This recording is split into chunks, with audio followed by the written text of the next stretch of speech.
Hey folks, glad to have you here. It's been a while since I put out an archery video. About a year ago I had mentioned how you can build your own arrows without breaking the bank. So in this video that's exactly what I'm going to do. Now I'm not a professional arrow builder, far from it, but I have put together a number of arrows over the years that have all flown straight for me, and I keep going back to building my own without having to order them custom made by a bow shop.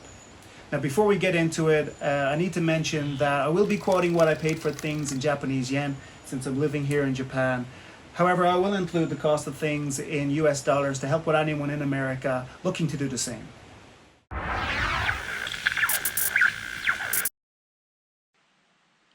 So for starters, I picked up a few Easton Pro Comp 4mm bare shafts. Great arrows, real dependable. Now they come full length, so the first thing we gotta do is cut them down to match my draw length. I use an older arrow I've already tuned to set up as a reference. If you don't have one, a measuring tape will do the job. I just marked the cut line with a silver Sharpie.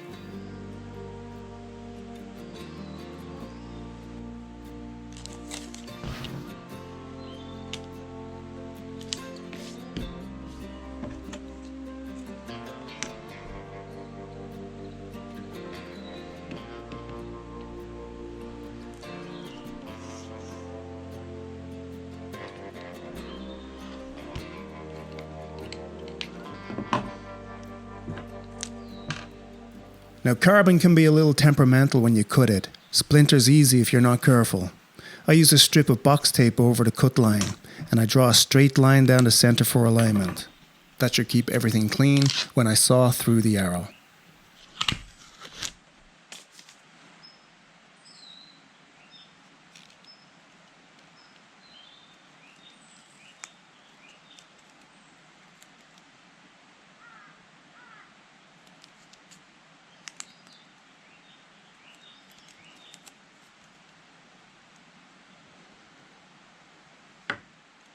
Most pro shops use a D-Cut archery arrow cutter. No question one of the best saws for the job.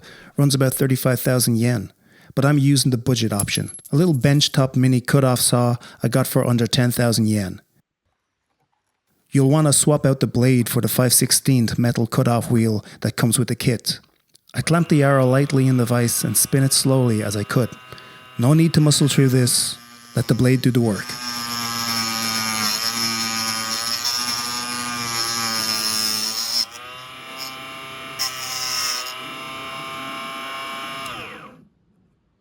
Normally folks would grab a squaring tool for this next step. I don't have one handy, so I use the bow drill technique. It's more about knocking down any burrs left by the blade than squaring up the whole thing. But with a clean cut made by the saw, this will get the job done just fine. It's important to clean out the inside of the shaft. I use a little acetone, or in my case, my wife's nail polish remover. Works the same. Just dab it on a Q-tip and swab the inside where you cut. Gets rid of that fine carbon dust.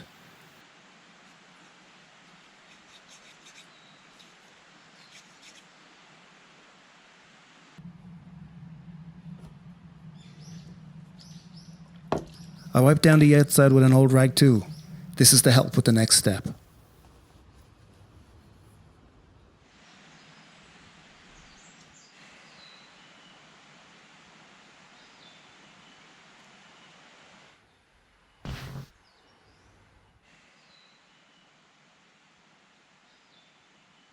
If you want to add wraps, now is the time. I'm using basic adhesive vinyl, 300 yen for a sheet. I cut mine to about 2 centimeters by 9 centimeters. Remember, I'm using 4mm arrows here.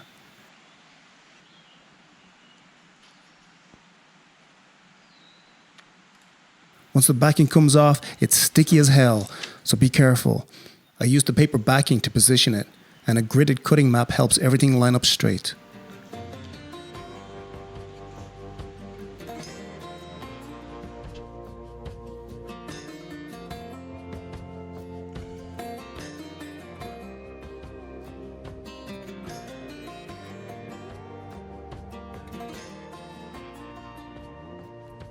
Lay the arrow down, roll it across the wrap, and run your finger along the seam to press it flat.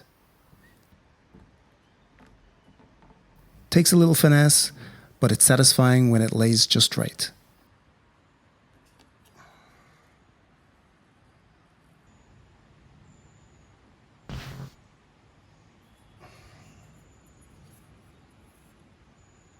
Installing the nock is pretty straightforward. Most nocks come with a little plastic tool to press them in. Just make sure everything is flush and seated tight. Simple, but important.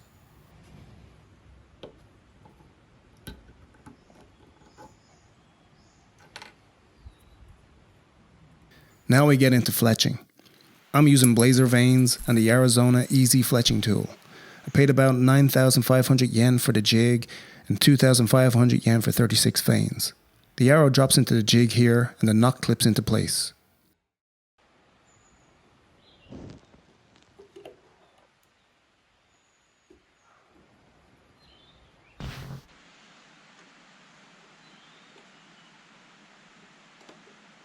Next, slide each vane into its slot.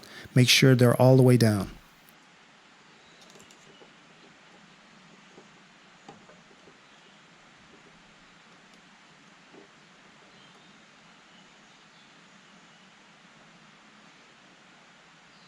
Before gluing, I prep the vanes by rubbing a little acetone or using a primer pen along the base.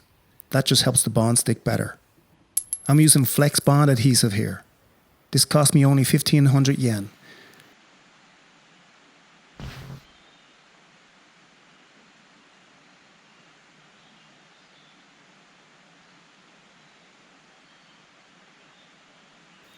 Doesn't take much, 5 or 6 small beads along each vane.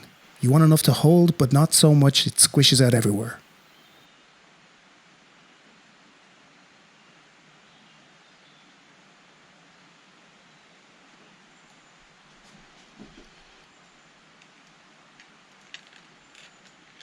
Lock the jig up and let it sit for about 2 minutes. And that's it.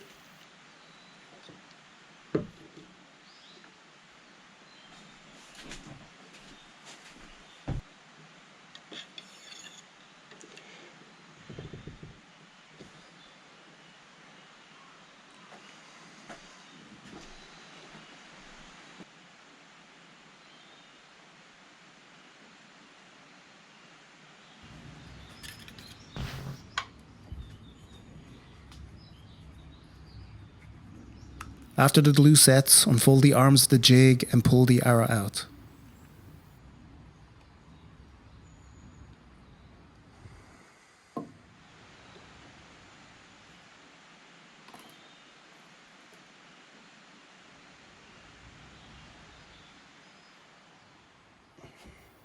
Use your nocking tool to line the nock up with the top vane. That's your cock vane.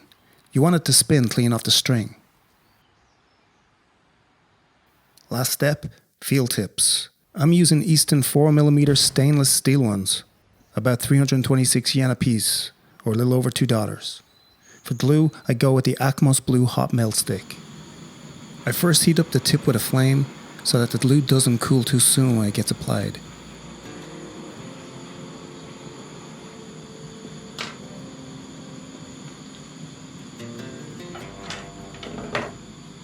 Next, I melt the glue and roll it on.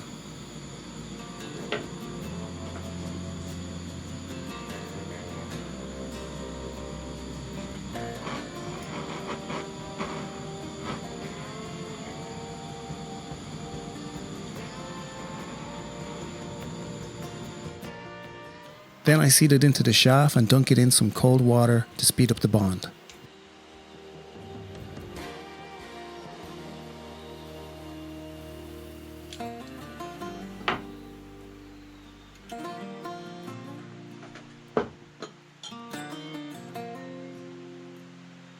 And that's it. It's a little work, but there's something satisfying about building your own, knowing every inch of it, trusting it when the shot counts. And that's what we're going to do now. Check that these arrows fly straight.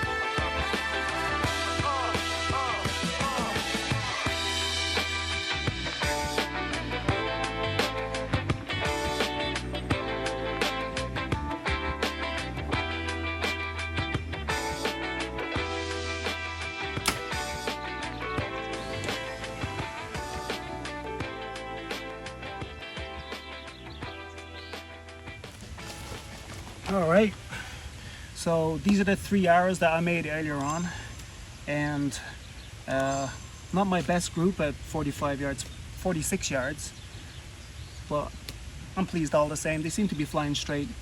I'm gonna let a few more arrows go before I wrap this up. And oh yeah, this is the DIY target block that I made not too long ago. Very simple job, just a load of what is it, cork boards that I strapped together with some ratchet straps. Does the job just fine. So that's it for this video. Hope it helped, and good luck with making your own arrows. Until the next video, guys, see you then.